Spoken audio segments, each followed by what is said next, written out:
fifth place in the sprint yesterday, flying away from fifth on the grid. Let's get the thoughts of his crew chief, Paul Trevathan, who's with Jack. Yeah, it's been a much stronger weekend for all of the KTMs. I think it's 2 KTMs on the first 2 rows of the grid since Japan last year. Pedro leading the way in fifth, Paul. As ever, he's going to have the bit between his teeth in this one. Is a podium potentially on the cards here?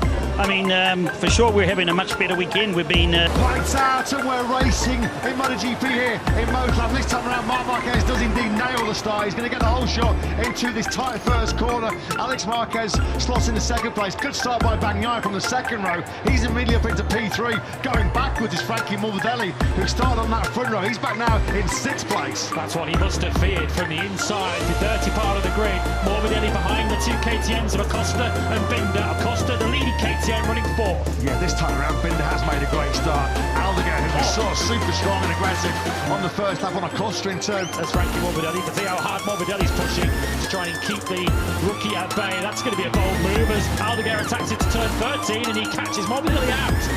Yeah, you know that Morbidelli was not going to give it up without an almighty fight. But Bagnaia now has slipped 8/10 of a second as Morbidelli goes on the inside of Aldeguer.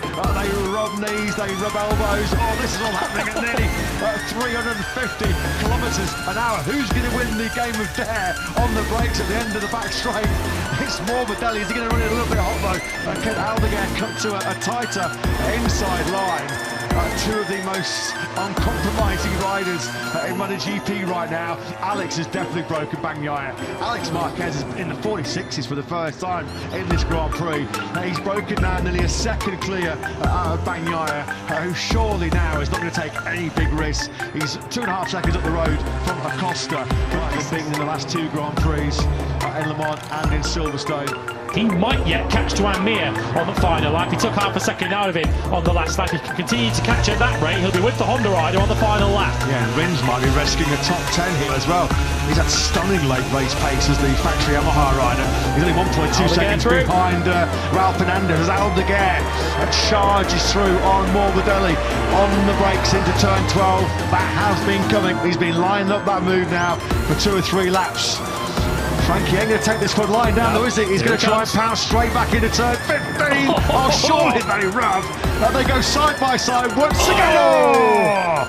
Elbow to elbow, and knee to knee. There was big contact there, wasn't there? They started going through the gearbox. You're going to be over 200 kilometres an hour at that point as they start charging up. Big contact between Aldeguer and Morbidelli. Look at that.